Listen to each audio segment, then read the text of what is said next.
السلام عليكم ورحمة الله أعزائي السودانيين والسودانيات في كل مكان في العالم.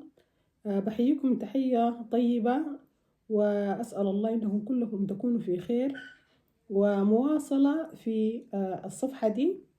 الليلة حنتكلم عن حدث جديد، حدث شاغل كل الأجهزة الإعلامية والعالم على مستوى السودان في الداخل وعلى مستوى خارج السودان.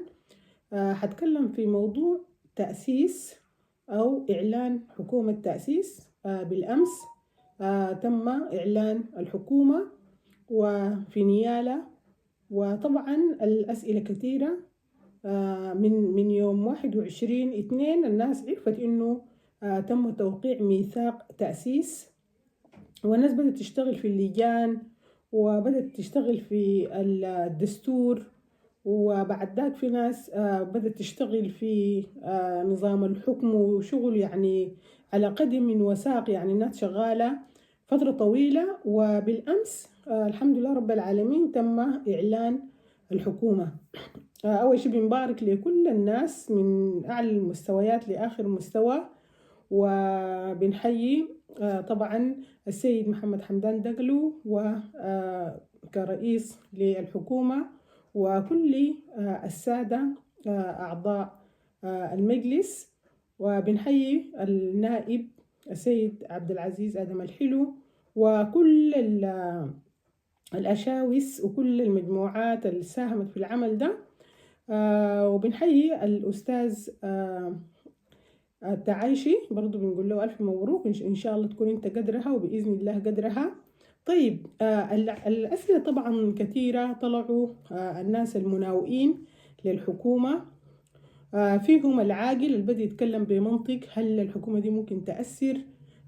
يعني تأثيرها حيكون شنو السياسي على مستوى السودان؟ تأثير شنو في مجريات الحرب؟ هل يعني حيتم تعقيد للموقف ولا ممكن يتم انفراج؟ وهل يعني هي الحكومة دي ممكن تلقى اعتراف دولي ولا ما تلقى؟ ويعني في ناس كده بدأت تسأل أسئلة منطقية وموضوعية، وأنا بفتكر ده الطريقة الصحيح للتفكير في موضوع زي ده. في مجموعة تانية كالعادة طبعا الداعمين لجيش الحركة الإسلامية بدوا يتكلموا في إساءات، يعني المهم يعني دايما الناس الداعمين للمعسكر بتاع السودان للأسف، يعني كل ما الناس يتحاولوا يتناقشوا معاهم نقاشهم دايما بيكون في حتة بتاعت إساءات، تقليل من قيمة الآخر، ودايما هم بيخطئوا في تقييم الآخرين. عشان كده لما نسي أعلنت الحكومة هم مصدومين. ليه؟ لأنه قللوا طبعا من قيمة الدعم السريع، وقللوا من قيمة الناس الموجودين فيه المستشارين. يعني قللوا من قيمة كل الناس اللي بينتموا للدعم السريع أو الناس الداعمين للقضية دي، باعتبار إنه ده زي الحصل لما هم أعلنوا الحرب على الدعم السريع. برضو كان في عدم تقييم حقيقي لقوة الدعم السريع، عدم تقييم حقيقي لإنه الدعم السريع دي عنده قضية مؤمن بها.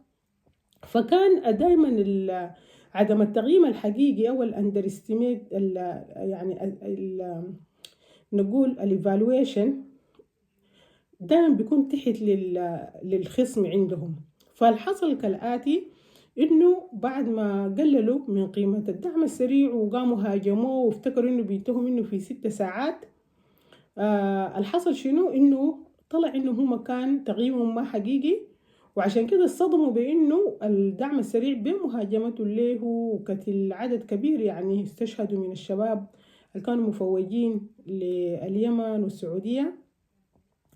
ما تزعزع وما تراجع، واصل، لأنهم كانوا فاكرين الضربة دي حتكون قاصمة الظهر بالنسبة له، زي ما قلت لكم التقييم غير الحقيقي للخصم. فده خلاهم يعملوا نفس التقييم الآن. الدعم السريع استمر 2 وداخل في السنة الثالثة، في حين إنه في حركات كثيرة وفي مجموعات كثيرة يعني حاربت المركز، ودايما بيصلوا لحتة كده وبيرجعوا، لكن الدعم السريع قدر يصل لحد ما إنه بالأمس وصل لإنه هو ومعاه الكتل السياسية والكتل المجتمعية دي كونوا حكومة. فدايما شنو ده أنا دار أقول ده عدم التقييم بشكل حقيقي للخصم. طيب بعد ما هسي خلاص أعلنت الحكومة، برضو في ناس لحد الآن مستمرين بنفس الطريقة بتاعت عدم مقدرتهم لتقييم الخصم بطريقة كويسة. الآن في ناس بتتكلم عن إنه في دولة اللي هي دولة جنوب السودان حيت الحكومة وهنأتها، وده دليل طبعا على الاعتراف بالدولة دي بالحكومة دي. دي أول حاجة نقطة يعني لازم الناس يقفوا فيها، لأنه كونه جنوب السودان يعترف بالحكومة دي ويحييها ويهنئها، ده معناها ده تحول كبير جدا في السياسة في منطقتنا. لأنه من الجنوب يكون واضع يده أو مساند أو داعم لحكومة تأسيس، معناها مجموعة بورسودان هي في مشكلة كبيرة. لأنه حتى الناس اللي كانوا بيدعموا حكومة بورسودان، الجيران اللي بيدعموا حكومة بورسودان، ما عندهم طريقة غير إنهم يعملوا يعني طاولة بتاعت مفاوضات ما بين حكومة تأسيس والجنوب. دي واحدة من الحاجات اللي أصلا ما كان حكومة بورسودان قاعد تعمل في حسابها، أو تقييمها دائما للخصم تقييم فيه نوع من الاستهتار والإساءات، يعني بيركزوا في الاستهتار والإساءة أكتر من حل القضية نفسها. طيب كده خلينا نشوف هل ممكن حكومة تأسيس دي يكون عندها تأثير كبير سياسي ويلعب دور في التعقيدات الموجودة في السودان؟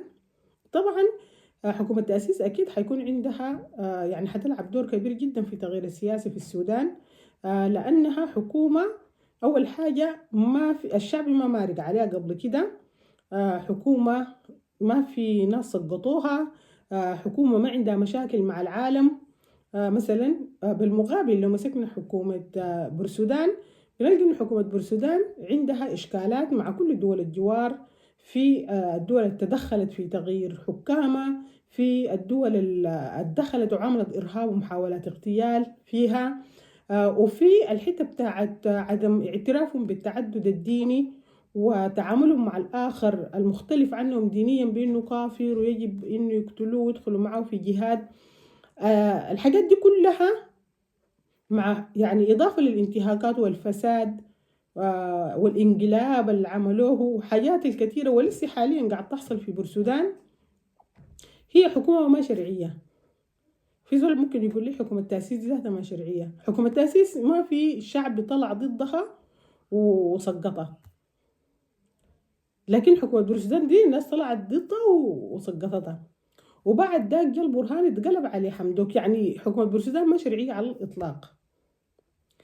ممكن يحصل شنو في التحولات السياسية؟ في ممكن بنتوقع إنه في ناس من الموجودة في بورسودان في المجموعة بتاعت بورسودان دي ممكن تكون هي حادة على مصلحة الوطن وعندها شيء من العقل، ودي ممكن تتكتل وتقعد تطلب يعني إنه الناس يقعدوا في مائدة مستديرة بتاع التفاوض لحل مشكلة السودان حتى إنها ما تتفاقم أكتر من كده. ده واحد من الحاجات اللي ممكن تحصل. والحاجة الثانية برضو ممكن المجموعات المسلحة الموجودة في بورسودان دي ممكن تضع حتة بتاعت إنه يا أخي أن إحنا خلينا نرجع للحياض أفضل لنا. ممكن وممكن كمان يتم تواصل المجموعات المسلحة دي مع بعض الناس، لأنه الناس ديل وجودهم أصلا في دارفور، أهلهم في دارفور، وبالتالي ما في طريقة غير إنه يتعاونوا مع الناس دي على الأقل على مستوى إنقاذ الأهل مثلا. في سيناريو ثالث إنه يعني مع الظروف الصعبة الحاصلة في السودان، يعني الشعب السوداني إذا كان في مدرمان أو في الخرطوم أو مثلا في بورسودان نفسها أو في مناطق الشرق، وبرضه هن في عطبر والشمالية والمناطق دي كلها، الفساد اللي قاعد يمارس عليهم والضغط وإنه يدفعون قروش ويعني شغالين معهم شغل كأنهم هم أعداء، يعني دي الحكومة بتاعت بورسودان. فممكن الناس دي تطلع تتململ من الوضع ده، وفي نفس الوقت مع الضغط العسكري بتاع الدعم السريع والمجموعة المتحالفة، أو نقول مثلا نسميهم بعد ده نقول الجيش الفيدرالي. ديل لأنه هم حيكونوا موحدين بفعلهم العسكري الكبير مع تململ الشعب السوداني. ممكن ده يكون واحد من السيناريوهات اللي حتضعف حكومة بورسودان ويتم إقالتها يعني من قبل الشعب السوداني ومن قبل المجموعة الموجودة في نيالا، ويكون هنا الناس انتهت منها. في سيناريوهات تانية إنه الدعم السريع مع الحكومة الفيدرالية، إنه يتلقوا دعومات، إنه المجتمع الدولي يتدخل في إنه حكومة بورسودان دي أصبحت ما شرعية وما مفيدة، يعني ما مفيدة لا في المنطقة ولا في المجتمع الدولي، لأنه حكومة بورسودان عندها مشاكل بتاعنا، هي بتحوي أو بتأوي الإرهابيين، وهي المشروع بتاع الإسلام السياسي المعروف. يعني الناس بدأت تضربوا في إيران وفي ناس حزب الله، واتضرب في حتات كثيرة جدا، يعني بقى ما مرغوب فيه النظام ده، بقى ما مرغوب فيه. ده غير التلاعب بتاع قيادة بورسودان، عندها تلاعب بالكل، ويعني مجموعات غير موثوق فيها، وبالتالي ده بدي يعني برضو دي من الحاجات اللي ممكن تضعف حكومة بورسودان، والناس العالم ذاته ما يقف معاه.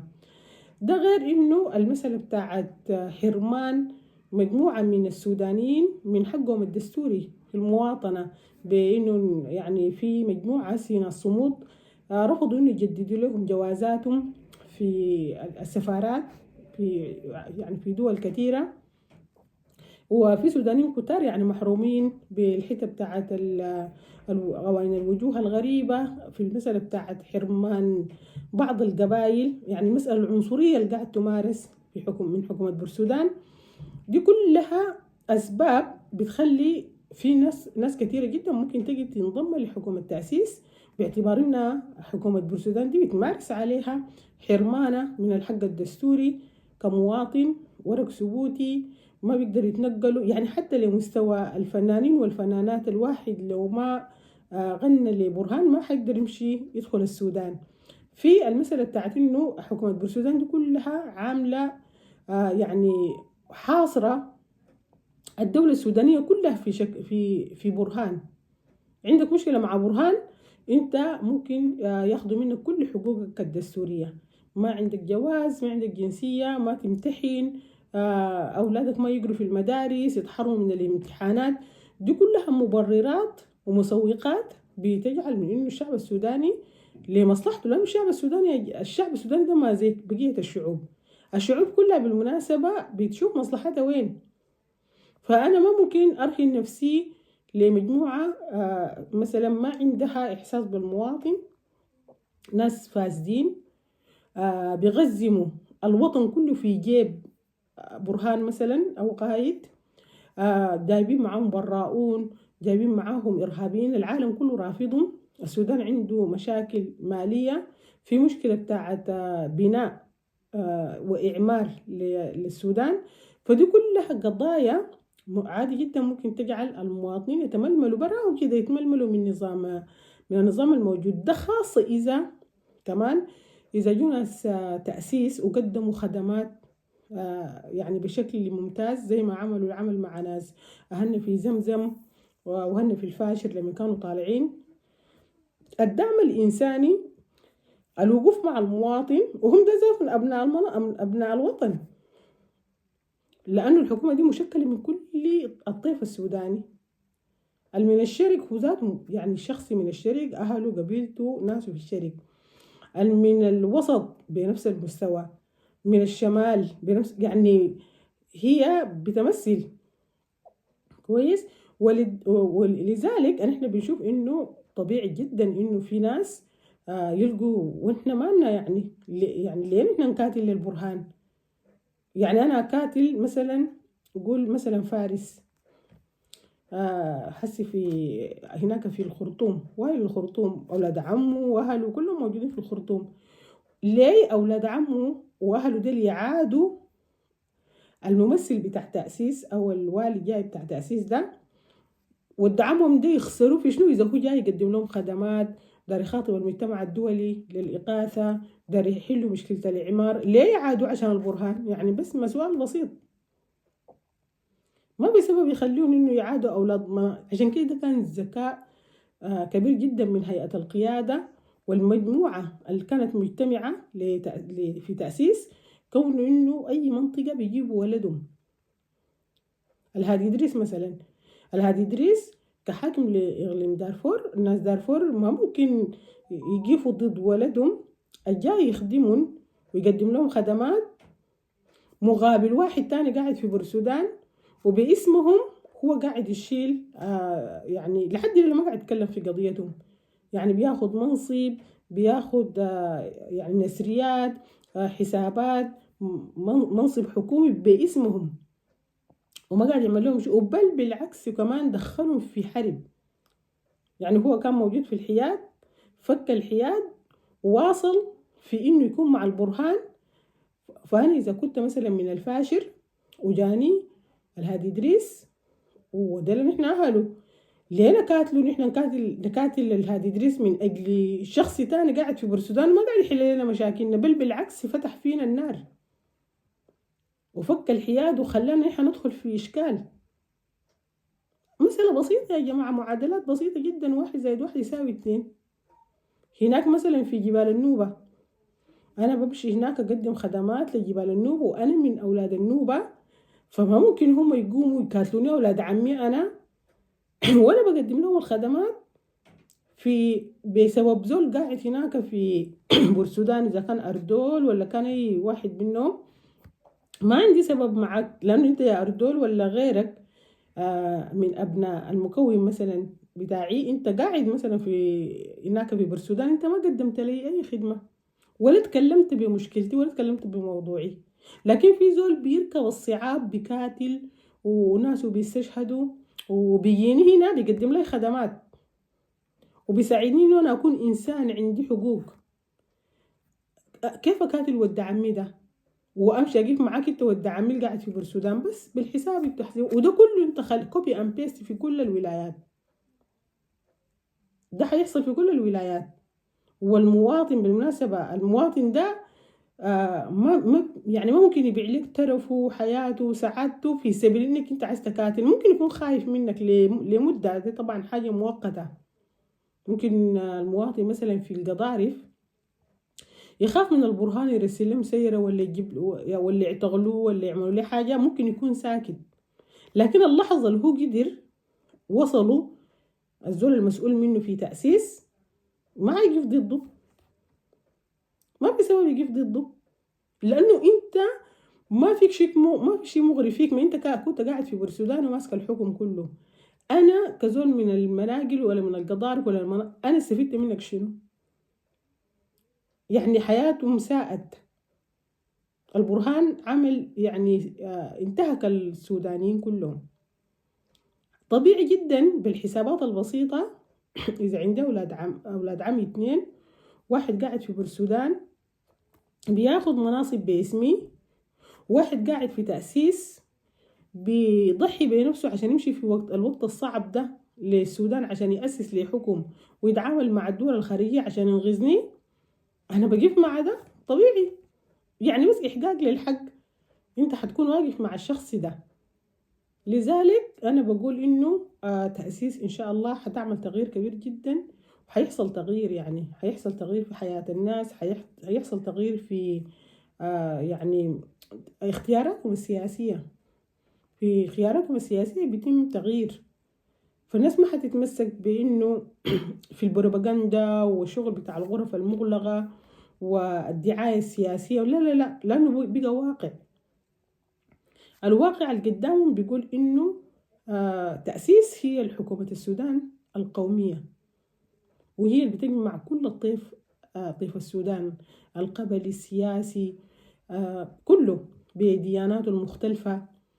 وبعدين لما نيجي للموضوع بتاع يعني في حلقة تانية أنا ممكن أتكلم في المسألة بتاعة القبول العالمي، ويعني الناس بتتوقع شنو، يعني بتتوقع شنو من العالم على مستوانا في الإقليم وعلى مستوى يعني الخارج.